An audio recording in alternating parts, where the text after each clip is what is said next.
Hello dear students, welcome to Backlogs Baba YouTube channel. Myself Manoj Shyam Kumar. So నేను already గతంలో అలంకారాలకి సంబంధించి part 1 video నేను చేయడం జరిగింది. ఓకేనా? సో ఇక్కడ మీరు జాగ్రత్తగా చూడొచ్చు. అర్ధ అలంకారాలు అని మీకు అనిపిస్తుంది. సో అలంకారాలు అనేవి 2 రకాలుగా విభజించబడ్డాయి.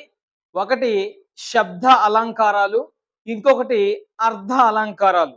సో నేను పార్ట్ 1 వీడియోలో శబ్ద అలంకారాలు అన్నీ కూడా నేను వివరించడం జరిగింది. అండ్ పార్ట్ 2గా ఈ వీడియో నేను చేయబోతున్నాను. ఈ వీడియోలో మొత్తం అర్ధ అలంకారాలన్నీ కూడా నేను చెప్పబోతున్నాను. ఓకేనా? సో శబ్ద అలంకారాలు కంప్లీట్ అయిపోయినాయి.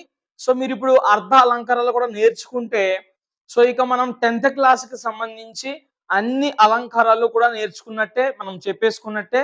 సో మీరు ఎగ్జాంపుల్స్ త్రూ ప్రాక్టీస్ చేస్తే గనక 100% మనకి పబ్లిక్ ఎగ్జామినేషన్‌లో అలంకారాలు అనే ఒక టాపిక్ నుంచి 2 మార్క్స్ వస్తాయి. ఒకటి మనం ఏ అలంకారమో గుర్తించినందుకు 1 మార్కు, ఇంకొకటి ఆ అలంకారం యొక్క దాని యొక్క అర్థం అర్థం అని కాదు కానీ సో అలంకారం ఏ అలంకారానికి సంబంధించిందో ఆ అలంకారం యొక్క డెఫినేషన్ వివరించగలిగితే సో మనం ఖచ్చితంగా ఇంకొక మార్కు కూడా సంపాదించగలుగుతాం. ఇలా 2 మార్కులు కూర్పు మనకి ఈ అలంకారాలు అనే టాపిక్ నుంచి వస్తుంది. ఓకేనా? సో జాగ్రత్తగా వినండి. సో క్లాస్‌కి వెళ్ళే కంటే ముందు, నేను ఎక్స్‌ప్లెయిన్ చేసే కంటే ముందు దయచేసి ఎంతమంది అయితే 10th క్లాస్ విద్యార్థులు ఈ యొక్క వీడియోని చూస్తున్నారో, మన ఛానల్‌ని చూస్తున్నారో, మీరు ఇంకా సబ్స్క్రైబ్ చేసుకోకపోతే దయచేసి I'm requesting you all subscribe చేసుకోండి. మీరు సబ్స్క్రైబ్ చేసుకోవడం మాత్రమే కాదు, బెల్ ఐకాన్ పై క్లిక్ చేయండి. ప్రతి వీడియోని కూడా మీరు లైక్ చేయాలి. అదొక అలవాటుగా మీరు మార్చుకోవాలి. సో నేను మీరందరూ కూడా నన్ను ప్రతిరోజు కూడా వీడియోలు అడుగుతున్నారు. అవునా కాదా? సో నేను బిజీగా ఉన్నా, బిజీగా లేకపోయినా ఖచ్చితంగా సాధ్యమైనంత వరకు మీకు వీడియోస్ ఇవ్వడానికే నా ప్రయత్నం జరుగుతుంది. సో నా సైడ్ నుంచి ప్రయత్నం జరుగుతున్నప్పుడు మీరు కూడా ఖచ్చితంగా ఒక లైక్ ఇవ్వాలి. సో అదే మాకు ఎంకరేజ్‌మెంట్. అండ్ కమెంట్ చేయాలి. అండ్ హైప్ పాయింట్స్ కూడా మీరు ఖచ్చితంగా ఇవ్వాలి. ఓకేనా? సో మీరందరూ కూడా ఇస్తారన్న నమ్మకంతో అండ్ ఎవరైతే 10th క్లాస్ చదువుతున్నారో వాళ్ళందరికీ కూడా కొత్త వాళ్ళకి ఈ వీడియోని షేర్ చేయండి. వాళ్ళకి కూడా ఈ వీడియో ఉపయోగపడుతుంది. ఓకేనా? Thank you very much. ఇకపోతే శబ్ద అలంకారాల గురించి మనం ఆల్రెడీ నేర్చుకున్నాం. ఈరోజు మనం అర్ధ అలంకారాలు. సో అక్కడ శబ్దాన్ని బట్టి అలంకారాలు విభజించబడ్డాయి. సో ఇక్కడ అర్థాన్ని బట్టి, సో అక్కడ మనం శబ్దాన్ని బట్టి నేర్చుకున్నాం కదా పార్ట్ 1లో. సో ఒకవేళ ఎవరైనా చూడకపోతే డిస్క్రిప్షన్ లో లింక్ ఇస్తాను. పార్ట్ 1 ఖచ్చితంగా చూసిన తర్వాత మాత్రమే పార్ట్ 2కి రండి. ఓకేనా? సో ఇక్కడ అర్థాన్ని బట్టి అలంకారాలు ఉంటాయన్నమాట. సో ఈ అర్ధ అలంకారాల్లో మొట్టమొదటి అలంకారం ఏంటంటే కనుక ఉపమాలంకారం. ఏ అలంకారము? ఉపమాలంకారము. సో ఇది 10th క్లాస్‌కి సంబంధించి అంతగా ఇంపార్టెంట్ అయితే ఏం కాదు. కానీ ఈ అర్ధ అలంకారాల్లో ఈ ఉపమాలంకారం అనేది చాలా ప్రధానమైనది. ఓకేనా? అందుకనే నేను ఇంపార్టెంట్ కాకపోయినా, మీ బుక్‌లో లేకపోయినా ఈ ఒక్క అలంకారాన్ని మాత్రం నేను చెప్తాను. ఓకేనా? మీరు కూడా నేర్చుకోండి. ఏం తప్పేమీ లేదు. ఓకే. ఫస్ట్ అలంకారము ఉపమాలంకారం. ఏ అలంకారం అమ్మా? ఉపమాలంకారం. ఒక్కసారి జాగ్రత్తగా గమనించండి. అర్ధ అలంకారాలలో మొట్టమొదటిదంట అండ్ ప్రాచీనమైనది. సో అర్ధ అలంకారాలకు వచ్చేసరికి మొట్టమొదటి అలంకారం ఏంటంట? ఈ ఉపమాలంకారం అంట. అలాగే ప్రాచీనమైనది అంటే పాతదనమాట. ప్రాచీనమైనది ఎవరు? ఈ ఉపమాలంకారం. ఓకేనా? సో ఈ ఉపమాలంకారం యొక్క డెఫినేషన్ ఒకసారి మనం చూస్తే గనక ఒకసారి జాగ్రత్తగా వినండి. ఉపమేయ ఉపమానాలకు సమానమైన సామ్యము. సామ్యము అంటే ఇక్కడ పోలిక. సామ్యము అంటే ఏంటన్నా? పోలిక. పోలిక చెప్పేదానిని ఉపమాలంకారం అంటారు. ఓకేనా? సో ఇక్కడ ఉపమేయ ఉపమానాలకు అన్నాడు. సో ఉపమేయం అంటే ఏంటి? ఉపమానం అంటే ఏంటి? ఆల్రెడీ గతంలో మనం నేర్చుకున్నాం కానీ మళ్ళీ ఒకసారి నేను చెప్తా. సో దేన్నైతే మనం పోలుస్తున్నామో దాన్ని ఉపమేయం అని పిలుస్తాం. సో ఆ పోల్చడానికి దేన్నొక దాన్ని మనం ఉదాహరణగా తీసుకొస్తాం కదా.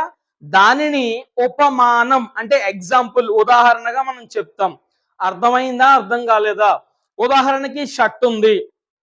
ఈ షర్ట్ అనేది పావురం వలె తెల్లగా ఉంది. ఈ షర్ట్ అంటే ఈ యొక్క చొక్కా పావురం వలె తెల్లగా ఉంది.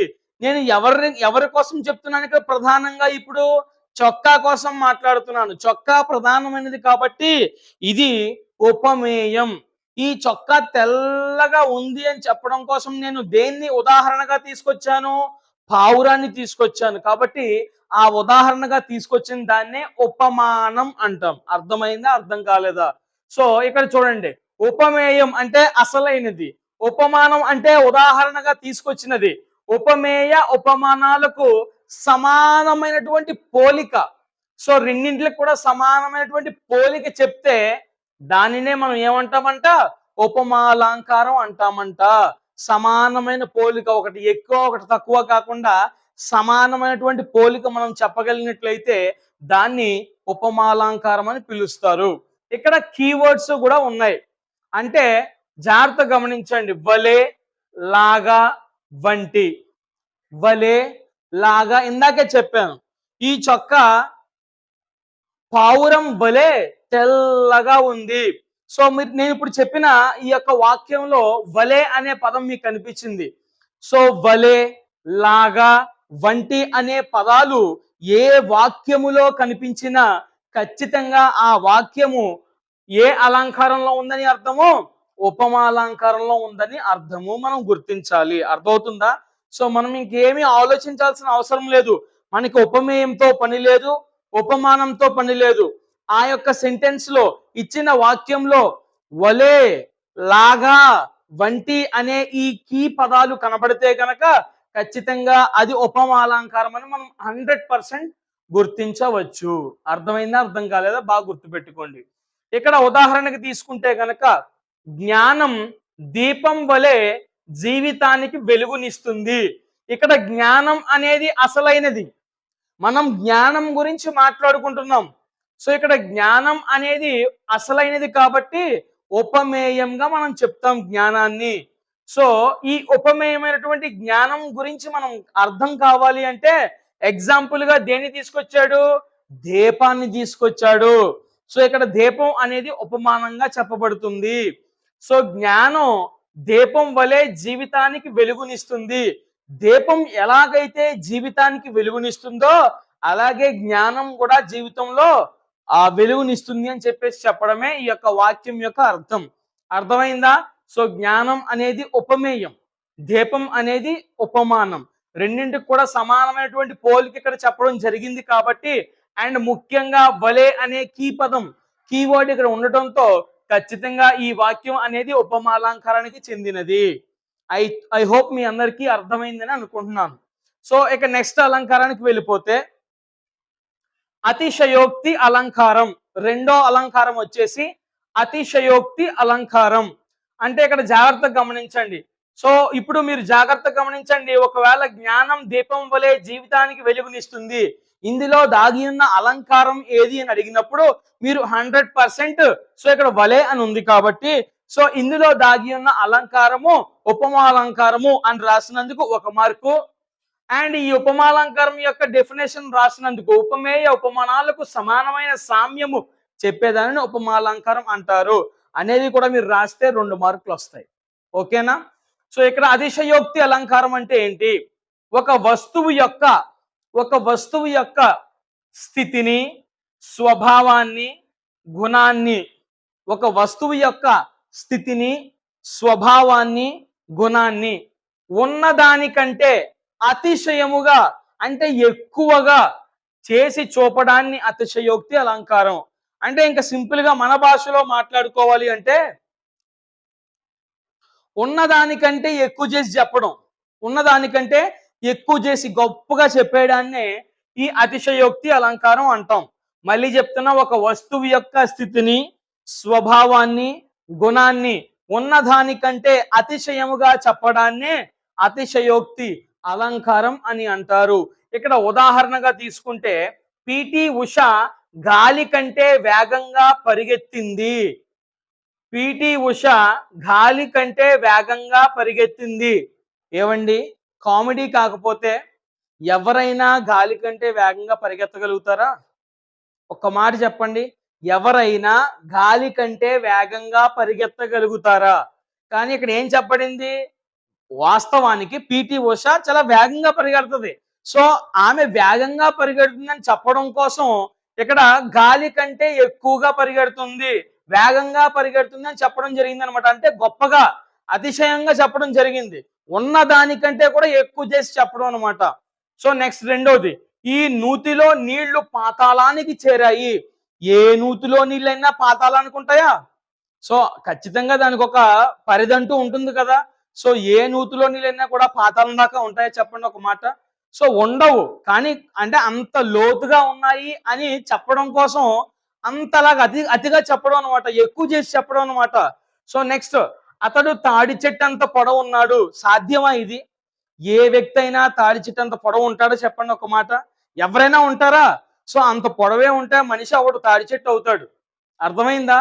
సో, అంటే వాస్తవానికి అతను బాగా పొడవుగా ఉన్నాడని చెప్పడం కోసం సో ఉన్న దానికంటే ఎక్కువగా చేసి చెప్పాడనమాట.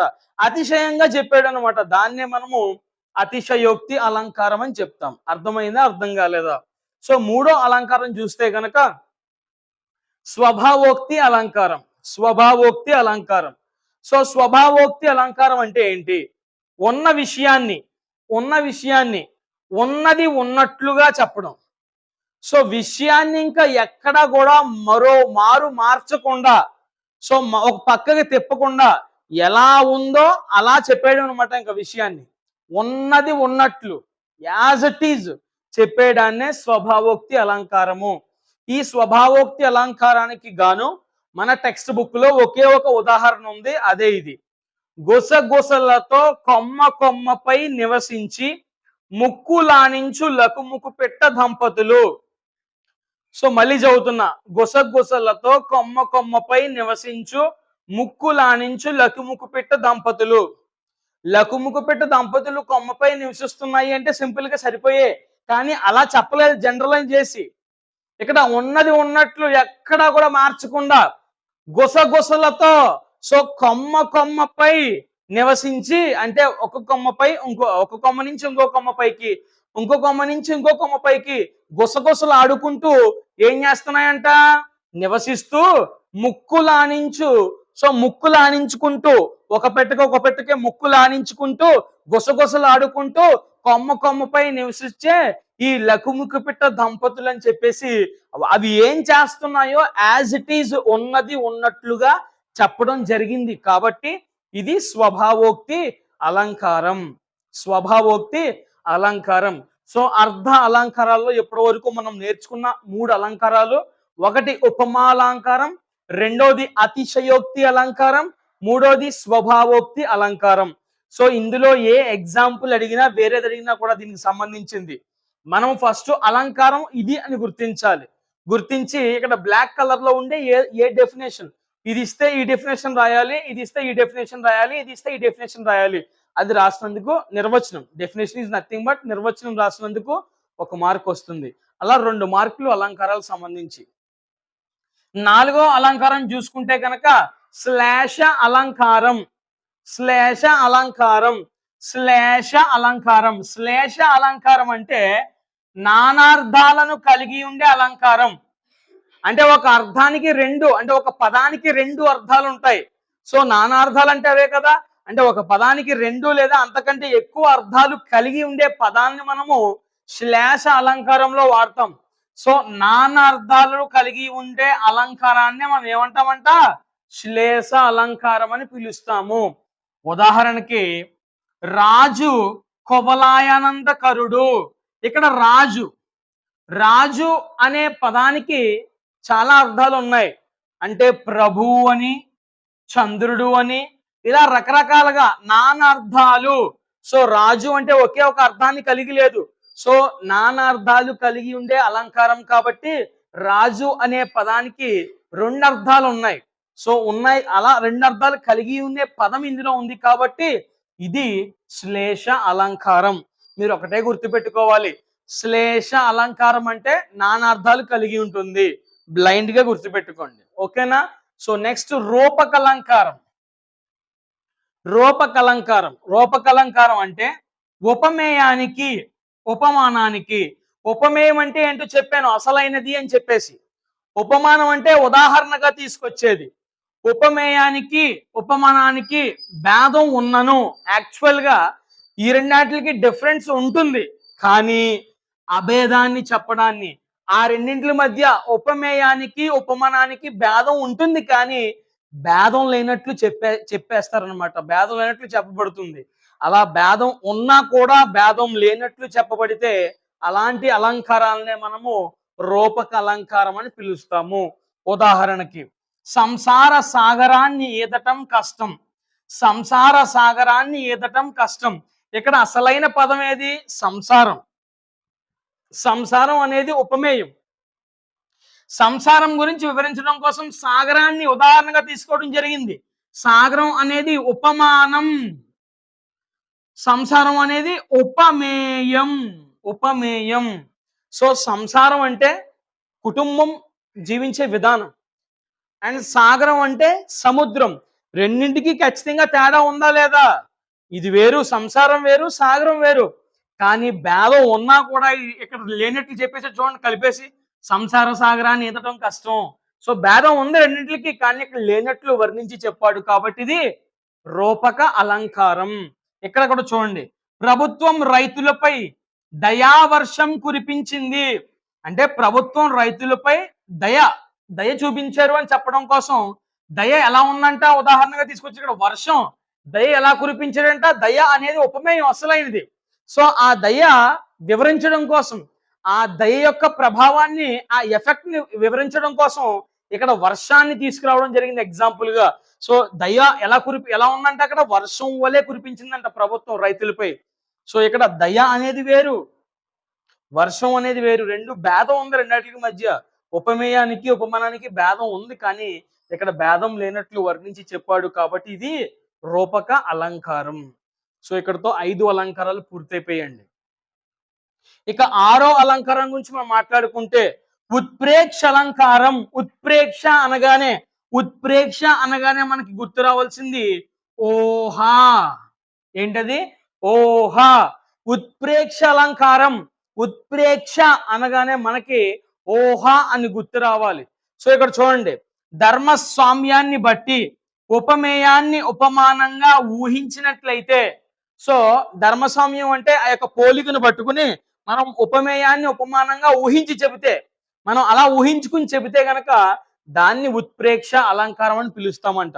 సో ఇక్కడ కీవర్డ్ కూడా ఉంది. ఇక్కడ అన్నట్లున్నది అనే మాట మీకు ఎక్కడైనా కనిపించింది అంటే, అన్నట్లున్నది, మనము వలే, లాగా, వంటి అనే కీ పదాలు కనిపిస్తే ఉపమాలంకారం మాట్లాడుకుందాం. ఇక్కడ అన్నట్లున్నది అనే కీ పదం కనిపిస్తే అది ఉత్ప్రేక్ష అలంకారం అని ఖచ్చితంగా గుర్తించాలి. ఎక్కడైనా కూడా ఏ వాక్యం ఇచ్చినా వాక్యం చివర అన్నట్లున్నది అనడానికో అది ఖచ్చితంగా ఉత్ప్రేక్ష అలంకారం అని మీరు బ్లైండ్ గా ఫిక్స్ అయిపోవచ్చు అనమాట ఇంకా. ఓకే, సో ఇక్కడ చూడండి ఉదాహరణక, ఈ వెన్నెల పాల వెల్లియో అన్నట్లున్నది. నీకు ఇంకా ముందు వాక్యాలన్నీ కూడా, ముందు పదాలన్నీ కూడా అనవసరం. ఈ వెన్నెల పాల వెల్లియో నీకు అనవసరం, అన్నట్లున్నది. అమ్మో, కీవర్డ్ దొరికేసింది. అన్నట్లున్నది దొరికింది కాబట్టి అది ఉత్ప్రేక్ష అలంకారము. ఓకే, ఈ వెన్నెల ఎలా ఉందంట, పాల వెల్లియో అన్నట్టుంది. ఇక్కడ వెన్నెలని పాల వెల్లితో పోల్చడం జరుగుతుంది. ఓకేనా, అన్నట్లున్నది అనే కీవర్డ్ కూడా మనకు దొరికింది, కాబట్టి ఇది ఉత్ప్రేక్ష అలంకారం. ఆకాశం కాటుకను వర్షిస్తున్నట్లున్నది. అట్లున్నది. అదిగో ఇక్కడ కూడా కీవర్డ్ దొరికేసింది. అర్థమైందా, అర్థం కాలేదా? సో ఇది కూడా ఉత్ప్రేక్ష అలంకారం. సో 6 అలంకారాలు పూర్తయ్యాయి. ఇక 7వ అలంకారం గురించి మనం మాట్లాడుకుంటే క్రమాలంకారం. ఏ అలంకారం? క్రమాలంకారం. వస్తు క్రమాన్ని పాటిస్తూ, వస్తువు యొక్క క్రమాన్ని పాటిస్తూ అదే క్రమంలో అన్వయాన్ని చెప్పడాన్ని. అంటే వస్తువు క్రమాన్ని పాటిస్తాము, అదే క్రమంలో ఆ వస్తువు గురించి మళ్ళీ చెప్పేటప్పుడు మొదటి పదం గురించి ముందు చెప్తాము, రెండో పదం గురించి ఆ తర్వాత చెప్తాము. అంటే అన్వయం కూడా అదే క్రమంలో చెప్పడం. ఇక్కడ ఒకసారి ఉదాహరణ చూస్తే, శత్రువుని, మిత్రుని, విపత్తుని, జయింపుము, రంజింపుము, భంజింపుము. ఇక్కడ చూడండి ఒకసారి వస్తు క్రమాన్ని పాటించారు. ఇక్కడ శత్రువుని జయింపుము, మిత్రువుని రంజింపుము, విపత్తుని భంజింపుము. సో ఇక్కడ శత్రువుని, మిత్రువుని, విపత్తుని అనే ఏదైతే క్రమాన్ని పాటించారో సో వాటి యొక్క అన్వయం కూడా అదే క్రమం పాటించాలి. శత్రువుని జయింపుము, మిత్రువుని రంజింపుము, విపత్తుని భంజింపుము. ఓకేనా? అర్థమైంది? అర్థం కాలేదా? సో వస్తు క్రమాన్ని పాటించారు. వస్తు క్రమంతో పాటు దాని యొక్క అన్వయాన్ని కూడా అదే క్రమం మనం పాటించాలి. ఇక రెండోది చూసుకుంటే సూర్య చంద్రులు దివారాత్రములకు అధిపతులు. సూర్యుడు దివారాత్రములకు, చంద్రుడు రాత్రికి, సూర్యుడు పగలకి. సూర్యుడు పగలు వెన్నెలనమాట. ఓకేనా? చంద్రుడేమో చీకటికి. సో ఇక్కడ కూడా సూర్య చంద్రులు దివారాత్రములు. దివ అంటే పగలు. సో ఇక్కడ కూడా వస్తు క్రమాన్ని పాటించాడు సూర్య చంద్రుడని. ఇక్కడ దాని యొక్క అన్వయం కూడా క్రమాన్ని పాటించాడు. దాన్నే మనం క్రమాలంకారం అని పిలుస్తాం. ఇక లాస్ట్ అలంకారం అర్ధాలంకారాల్లో దృష్టాంతలంకారం. దృష్టాంతలంకారం అంటే ఏంటంటే ఉపమేయాల యొక్క వేరువేరు ధర్మాలను బింబ ప్రతిబింబ భావంతో చెప్తే దానిని దృష్టాంతలంకారం అంటారు. సో సింపుల్ గా దాన్ని చెప్తాను చూడండి. ఒక విషయాన్ని మనం వివరించడం కోసం ఏదో ఒక దాన్ని ఉదాహరణగా తీసుకురావడం అంట, వేరొక దాన్ని ఉదాహరణగా తీసుకురావడం. ఇక్కడ చెప్తా, ఒకసారి జాగ్రత్తగా వినండి.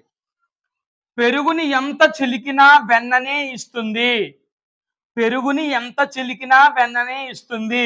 అలాగే మంచి వారిని ఎంత బాధించినా మంచే చేస్తారు. ఇక్కడ మంచి వారిని మనం ఎంత బాధ పెట్టినా కూడా మళ్ళీ వాళ్ళు మంచే చేస్తారు అన్న ఈ విషయాన్ని వాళ్ళు మనకి ఎక్స్ప్లెయిన్ చేయడం కోసము సో దీనికి ప్రతిబింబంగా ఉండే వేరొక ఉదాహరణ తీసుకొస్తారనమాట, ఉపమానాన్ని. ఇగో పెరుగుని ఎంత చిలికినా కూడా వెన్న ఇస్తుంది. సో పెరుగు మనం ఎంత చిలికినా కూడా వెన్నే కదా ఇస్తుంది. సో ఈ యొక్క మంచివారి కోసం ఎక్స్ప్లెయిన్ చేయడం కోసం ఈ పెరుగు సంబంధించినటువంటి ఈ వాక్యాన్ని తీసుకురావడం జరిగింది. దీన్నే మనం దృష్టాంతలంకారం అని పిలుస్తాము. అర్థమైందా? అర్థం కాలేదా? సో ఇవండి మొత్తం 8 అలంకారాలు ఈ అర్ధాలంకారాలకు సంబంధించినటువంటివి. సో ఐ హోప్ మీ అందరికీ అర్థమైందని అనుకుంటున్నాను. అండ్ ఖచ్చితంగా మీరు నోట్స్ కూడా రాసుకోండి, మీకు చాలా బాగా ఉపయోగపడతాయి. సో మీరు నోట్స్ రాసుకున్న తర్వాత మీ మెటీరియల్ ఏదైనా ఉంటే 10th క్లాస్ తెలుగు, సో ప్రతి పాఠం వెనకాల అలంకారాలు ఉంటాయి. సో మీరు కేవలము ఉదాహరణలు మాత్రం తీసుకుని మీరు విన్న క్లాసుని బట్టి మీరు జస్ట్ ఏం చేయాలి? ప్రాక్టీస్ చేయాలి. అది ఏ అలంకారానికి సంబంధించిందో మీరు ఓన్గా ప్రాక్టీస్ చేస్తే అప్పుడు మీకు వస్తాయి, ఒకటే వస్తూ ఉంటుంది. అర్థమవుతుందా? సో జాగ్రత్తగా నోట్స్ రాసుకుని బాగా ప్రిపేర్ అవ్వండి. సో పార్ట్ 1, పార్ట్ 2 వీడియోల నుంచి మీరు ఖచ్చితంగా 2 మార్కులు అయితే పొందుకోవచ్చు. ఓకేనా? సో మరొక గ్రామర్ టాపిక్తో మళ్ళీ మీ ముందుకు వస్తాను. Until then keep smiling always. So subscribe చేసుకోవడం మర్చిపోవద్దు, వీడియోని లైక్ చేయడం మర్చిపోవద్దు. మీకు ఏమైనా డౌట్స్ ఉంటే కమెంట్ చేయండి, ఖచ్చితంగా నేను డౌట్ క్లారిఫై చేస్తాను. అండ్ హైప్ పాయింట్స్ కూడా ఇవ్వడం మర్చిపోవద్దు. ఓకేనా? Thank you very much.